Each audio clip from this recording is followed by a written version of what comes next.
Et bonjour. Voilà, on va commencer par le rappel de choses qu'on a déjà utilisées à la séance précédente, parce qu'on va continuer à s'en servir.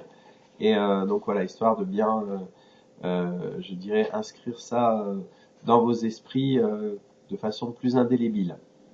Alors, donc on va parler de la gestion des événements qu'on a déjà faite la dernière fois. En fait, sur chaque élément graphique, c'est-à-dire chaque conteneur associé donc à une balise HTML, dans lequel il y a un contenu. Donc je rappelle qu'un conteneur, en fait, c'est un rectangle à un niveau graphique. On va pouvoir définir des gestionnaires d'événements. Lorsque certains événements vont avoir lieu sur ce conteneur, par exemple, je clique avec la souris, ou je double-clique avec la souris, ou je passe la souris au-dessus, etc.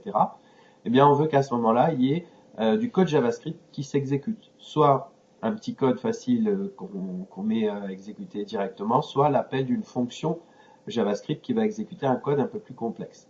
Donc, c'est en fait dans le code HTML d'une balise qu'on va indiquer quel est l'événement auquel on veut qu'elle réagisse. Alors, ces attributs HTML qu'on met dans les balises, leur nom commence par on. On suivi du nom de l'événement qui gère. Par exemple, on click, ça gère le clic. Ça veut dire quand il y a le clic sur l'élément HTML, alors on appelle le code. On mouse over, c'est quand on a le mouse over, c'est-à-dire la souris au-dessus, etc., etc. Donc un exemple numéro 1 ici. Là ici, l'événement onClick. Donc lorsqu'on clique sur la balise B, en fait sur le contenu donc de la balise B bien sûr, à ce moment-là, on va appeler ma fonction. On exécute le code qui est ici, et ce code c'est un appel de fonction. Donc elle sera appelée lorsqu'on clique sur le contenu, c'est-à-dire sur essai, le contenu de la balise B. Un autre exemple, ici on a une balise button qui permet de créer un bouton. Et lorsque on va cliquer sur ce bouton, donc le onClick, à ce moment-là, on exécute ce code. Alors ce code, en fait, c'est un code qui fait directement quelque chose. Ça crée une boîte de dialogue modal, le alert, avec un message d'information, clic personnalisé. Et donc c'est lorsque je cliquerai sur le contenu du bouton, en fait, sur le bouton lui-même plutôt. Et ce bouton, il a un texte. Voilà. Quand je clique sur le bouton, ce bouton, il a le texte, un bouton sur lequel cliquer. Voilà des exemples simples. Alors, un exemple un petit peu plus élaboré, avec tout un code complet. Donc cet exemple, vous pourrez le retrouver dans exemple de cours, exemple 00, qui est fourni. Alors, ce qui nous intéresse, c'est que donc là, ici, on a la fonction souris dessus, qui va ajouter à la console, au log de la console, donc au contenu de ce qui va s'afficher dans la console, du texte, et la fonction souris clic, qui elle aussi va rajouter du texte. Et quand est-ce qu'elles sont appelées? Eh bien, le onMouseOver, donc quand on passe la souris au-dessus de la balise B, c'est-à-dire au-dessus de ce contenu, de ce texte, eh bien, on appelle le souris dessus. Et le onClick ici, donc de la balise I, on appelle cette fonction souris clic. Donc, c'est-à-dire quand je clique sur ce texte-là, celui de la balise I. Ce qui nous donne à l'exécution, ben voilà, ici on a le contenu du fichier HTML qui contient donc une balise B avec du texte, donc c'est en gras, une balise I avec du texte en italique. Et lorsque je vais passer ma souris au-dessus ici de la balise B, eh bien là dans le log ici de la console, ou bien ici aussi, eh bien ça s'affiche. Et là quand je vais cliquer sur le texte, pas quand je passe la souris au-dessus, mais quand je clique sur ce texte-là, à ce moment-là, ça s'affiche ici dans la console. Donc voilà, en fait, ici j'ai alterné à l'exécution. On ne peut pas voir l'exécution ici dans le diaporama, mais j'ai alterné à l'exécution des passages donc au-dessus du texte en gras et des clics au-dessus du texte en italique. Toujours dans les rappels de choses qu'on a vues précédemment sur les fonctions. Alors, on avait vu qu'une fonction, c'est comme une boîte noire qui fournit un service. Et cette fonction, eh bien, on peut lui faire rentrer des paramètres. C'est pas obligé. Il peut y avoir aucun paramètre qui rentre. Il peut y en avoir 1, 2, 3, 4, autant qu'on veut. Donc, ces paramètres, s'il y en a, ils rentrent. La fonction fait quelque chose en utilisant ces paramètres. Et la fonction sort quelque chose. Alors là aussi, elle peut ne rien sortir. Il Fonction qui ne sort rien, ça s'appelle une procédure. Normalement, en informatique, on n'appelle pas ça une fonction, mais une procédure. Mais en JavaScript, tout est fonction, donc on va dire une fonction qui ne sort rien. Et en informatique, on dirait une procédure. Bon. Donc ça peut ne rien sortir ou ça peut sortir une chose. Par contre, ça ne peut pas sortir plusieurs choses. Ça peut sortir une valeur ou aucune valeur.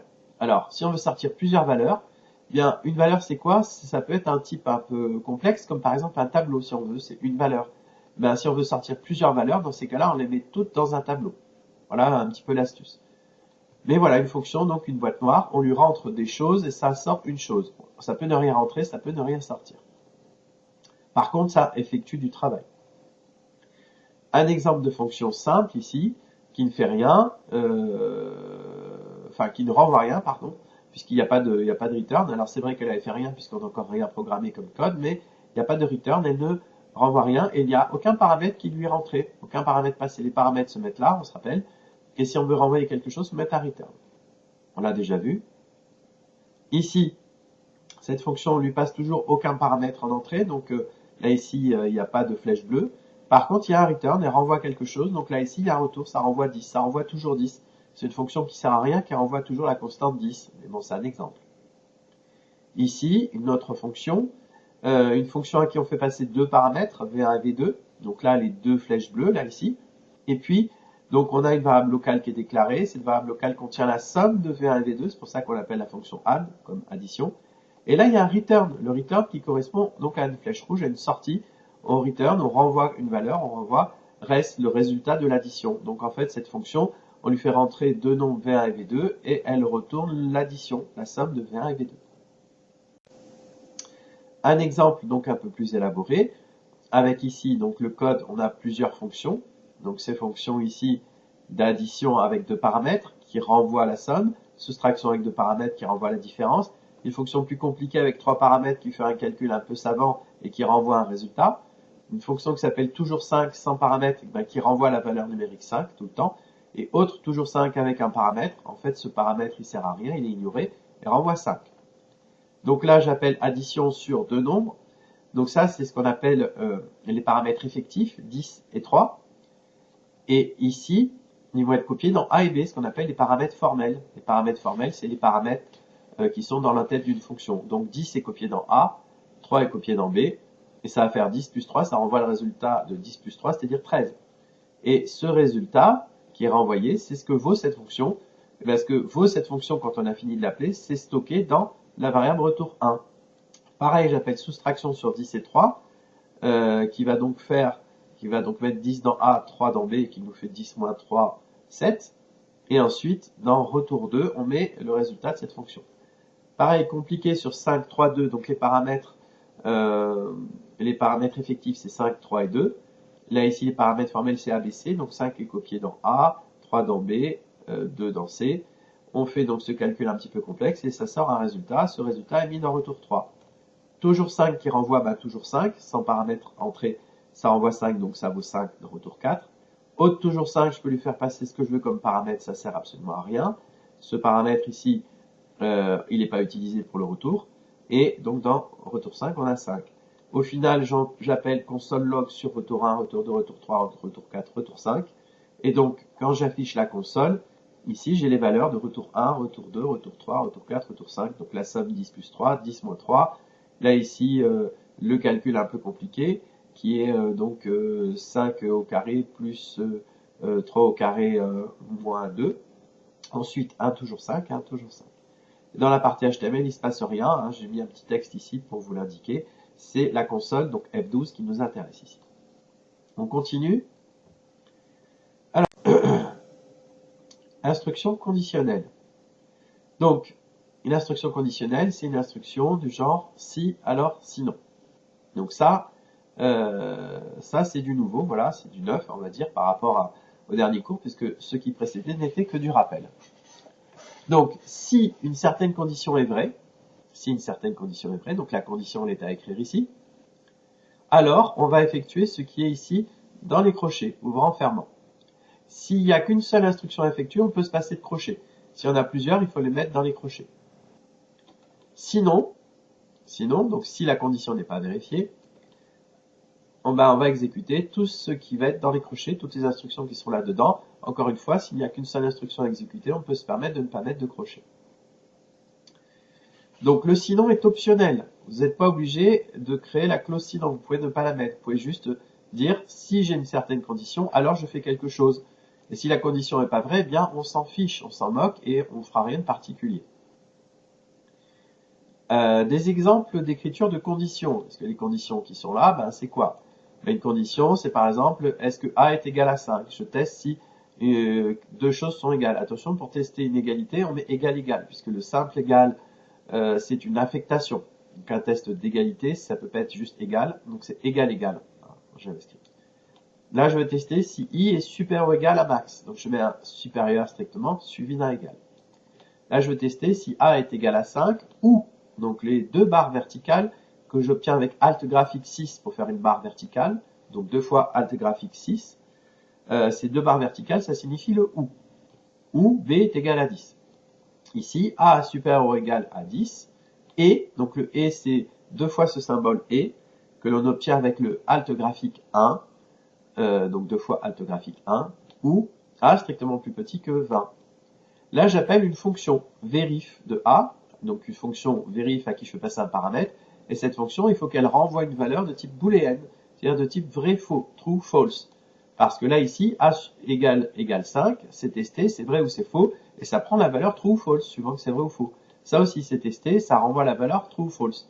Donc en fait, une condition ici, c'est n'importe quoi qui vaut la valeur true, la valeur false. Donc soit c'est une condition qui est calculée et on renvoie la valeur true ou false, soit c'est direct true ou false, soit c'est une fonction qui renvoie true ou false. Un exemple d'instruction conditionnelle. Alors, on a ici donc un code d'exemple, l'exemple 2. L'exemple 1, c'était l'exemple sur les fonctions précédentes. L'exemple 0, c'était sur les gestions d'événements. Donc voilà, ici, avec une petite instruction conditionnelle, donc je fais d'abord saisir quelque chose pour l'utilisateur, je fais convertir en entier, puis je stocke dans A. Et je dis si A est égal à 5, alors, eh bien, je vais afficher une boîte d'alerte, une boîte de dialogue modal, et je rajoute, donc avec un texte, et puis je rajoute aussi le contenu de A dans la console. Sinon, eh bien, je fais une boîte d'alerte avec un autre contenu. Là, j'ai plusieurs instructions, j'ai mis une accolade. Là, j'ai qu'une seule instruction, j'en ai pas mis. D'accord? Donc, s'il n'y a pas plusieurs instructions, on n'est pas obligé de mettre les accolades.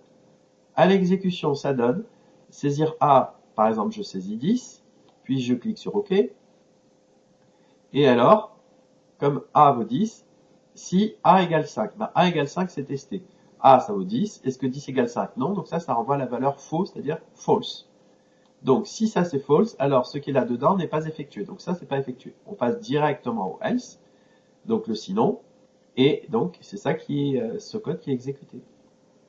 Ce qui affiche cette boîte de dialogue. On peut fermer avec OK, bien sûr. Structure conditionnelle selon. C'est en fait une structure si alors, sinon si, alors, sinon si alors, etc. qui est écrite de manière plus simple. Donc c'est selon la valeur prise par une certaine variable, on va faire des actions. C'est-à-dire, ici, vous avez la variable taille. Selon la valeur prise par taille, donc avec le mot-clé switch, selon la valeur prise par taille, on va faire des choses. Alors, si la valeur de taille, c'est 150, on met case pour indiquer le cas de la valeur 150. C'est-à-dire, c'est quand taille vaut 150. Ensuite, on met un 2 points, c'est obligatoire. Donc, case, valeur, 2 points. Et là, on met une ou plusieurs instructions, suivi d'un break. Pareil, si taille vaut 151, eh bien, à ce moment-là, une ou plusieurs instructions suivies d'un break, etc., etc. On peut faire plein d'autres cas. Et default, c'est pour tous les autres cas qu'on n'a pas étudiés. Donc, quand on est ni 150, ni 151, ni les autres cas qu'on aurait mis là. Donc, dans les autres cas, ce serait le sinon, si on veut. À ce moment-là, on fait des instructions. Alors, le break, ça permet de sortir, lorsqu'on a fini d'exécuter les instructions, on veut sortir et pas continuer à exécuter le reste du code. Parce que là, s'il n'y avait pas de break, eh bien, on étudierait si ça vaut 150, on ferait les instructions. Il n'y aurait pas de break, donc on étudierait après si ça fait 151. Et on ferait les instructions. Et si on mettait toujours pas de break, etc., etc. Donc en fait, le break, c'est pour éviter d'étudier les autres cas. il faut au moins mettre le break ici qui est avant le default, parce que sinon, ça va ça va exécuter les instructions qui sont dans le default dans tous les cas, ce qu'on ne veut pas. Donc la structure avec le break est plutôt conseillée dans ces cas-là. Donc là ici c'est ce que je vous dis, hein, il faut mettre le break si on veut que les autres cas ne soient pas étudiés. Il faut au moins mettre le break avant le default, sinon ce qui est dans le default sera toujours exécuté, ça ne fera pas sinon.